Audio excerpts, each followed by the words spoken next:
Assalamualaikum warahmatullahi wabarakatuh. Salam jumpa kembali untuk seluruh sahabat-sahabat YouTuber, sahabat media, serta para pemirsa dan seluruh para pendengar, para penggemar di seluruh tanah air Indonesia, di Jagakarsa, Jakarta Selatan dan sekitarnya, termasuk di luar negeri sana, dan termasuk sahabat-sahabatku. Pertama kali saudara Ani, ini cewek ya, berarti saudari Ani yang ada di kota Bogor.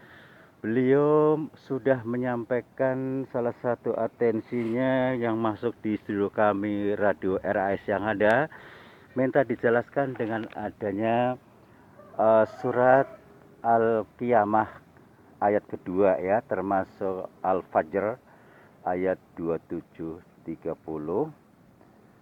termasuk penjelasannya seperti itu ya. Kembali kepada saudara Ani yang ada di kota Bogor, terima kasih atas bergabungnya Anda bersama kami Radio RAS yang ada di channel ya Sadam. Untuk seluruh para pendengar, para penggemar, dan seluruh tanah air Indonesia, di seluruh tanah air Indonesia, baik sahabat YouTuber, sahabat media, baik di dalam negeri maupun di luar negeri sana, semoga senantiasa kita tetap dalam lindungan Allah Subhanahu wa Ta'ala. Saat ini di Indonesia memang cukup panas ya, jadi jangan lupa jaga minum air hangat seperti yang pernah saya pesankan, ditambah dengan jeruk nipis akan bagus untuk menghindari gatal-gatal di leher dan supaya napas kita lebih lega, dan selalu menjaga memakai masker untuk menjaga menghindari daripada alergi udara yang kurang bersahabat. Kita kembali kepada saudari Ani yang ada di kota Bogor. Beliau bertanya, minta dijelaskan dan apa bunyi Al-Qiyamah atau surat Al-Qiyamah ayat 2 dan termasuk Al-Fajr ayat 27 sampai ayat 30 ya. Mari kita kaji bersama bahwasanya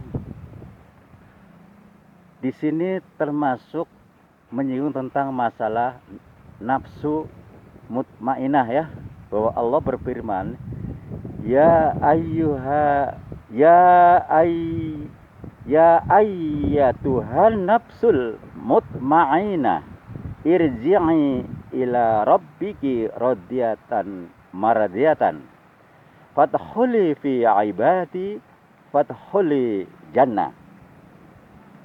Hai nafsu yang tenang, tentram, kembalilah kepada Tuhanmu dalam keadaan reda dan diridhoi. Masuklah ke dalam lingkungan hamba-hambaku dan masuklah ke dalam surganya.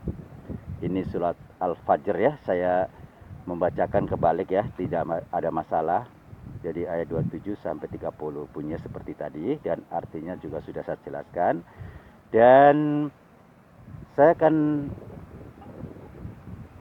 membacakan yaitu Al-Qiyamah ayat 2 ya. Wala uqsimu fin nafsil lawamah. Artinya dan aku bersumpah dengan nafsu lawamah. Nah, yang pertama ya. Tadi selanjutnya yaitu mutmainah, yaitu nafsu mutmainah. Saya akan melanjutkan keterangan berikutnya, yaitu ahli-ahli sufi berjuang dengan sungguh-sungguh menghalau nafsu amarahnya, mengekangnya dan membawa masuk ke dalam lingkungan nafsu mutmainah.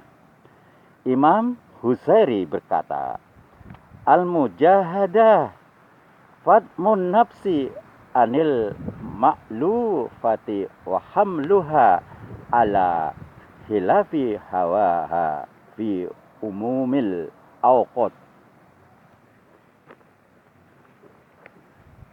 Artinya mujahadah itu ialah menceraikan hawa nafsu dari kebiasaannya dan selalu membawanya kepada menentang maunya. Risalah Husairiyah halaman 48, masih di lingkup 40 masalah agama ya. Dari perjuangan melawan hawa nafsu itu sangat berat kepada suatu kali ketika Nabi Muhammad SAW kembali peperangan yang menggunakan senjata. Beliau berkata, roja'na minal jihad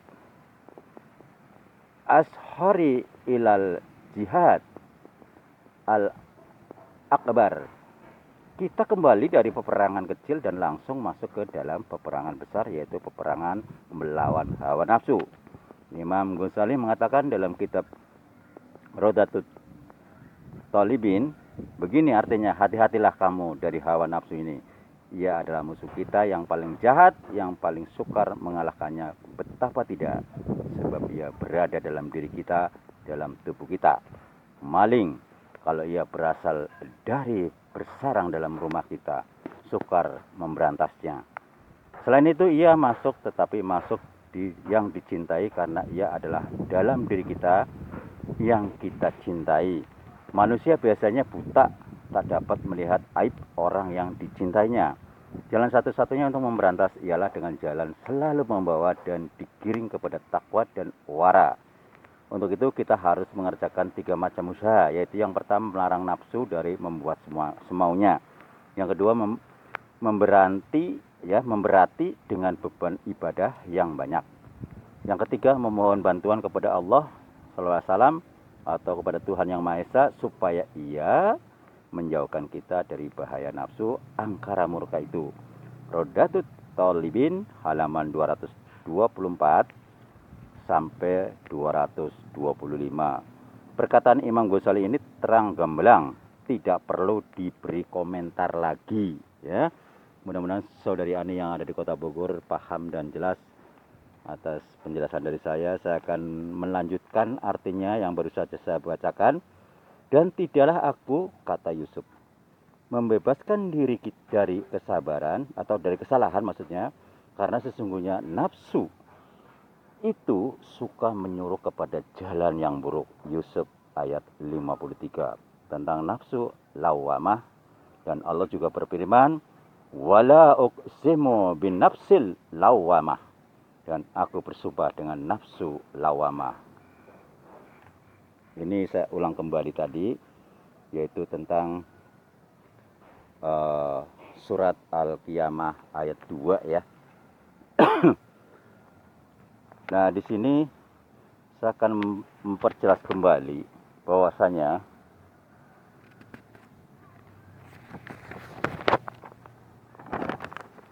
ada satu nabi pernah mengatakan, ada aduwika nafsukallati baina janbaik.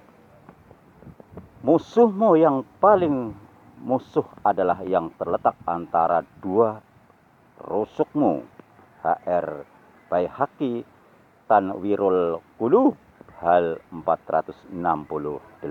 Maksudnya ialah nafsu yang terletak dalam badan kita. Dalil-dalil mujahadah ini adalah yang pertama, firman Allah, walladzina jahadu wa fina lanahdiyannahum subulana wa innallaha lama'al muhsinin.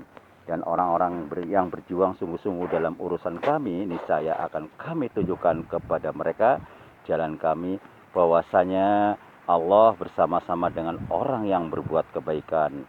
Al-Ankabut 69. Jadi kalau orang yang sungguh-sungguh mematuhi agama, mengikuti perintah Allah dan Rasul dan menjauhi larangannya, niscaya Allah akan memberinya petunjuk kepada jalan yang benar. Demikianlah untuk saudari Ani yang ada di Kota Bogor. Nanti Anda bisa melengkapi kelanjutannya ya di video-video sebelumnya tentang masalah sufi, dan termasuk cerita-cerita tentang masa tasawuf yang lain. Di situ lengkap dibuka di buku yang berjudul 40 Masalah Agama. Anda akan dapat dengan mudah mempelajarinya ya. Untuk lebih lengkapnya, karena ini pertanyaan Anda hanya sebatas itu. Namun tadi saya menambahkan karena masih banyak waktu yang ada. Mudah-mudahan bermanfaat ya saudara Ani yang ada di Kota Bogor, termasuk untuk sahabat-sahabatku yang ada di Jakarta, lingkungan sekitarnya, maupun di seluruh Indonesia maupun di luar di sana. Semoga senantiasa kita tetap dalam lindungan Allah Subhanahu wa Ta'ala. Akhirnya, apabila ada salah-salah kata dalam penyampaian saya pribadi, baik sengaja tanpa sengaja, mohon maaf. Untuk undur diri dari udara. Wassalamualaikum warahmatullahi wabarakatuh. Ihdinas siratal mustaqim.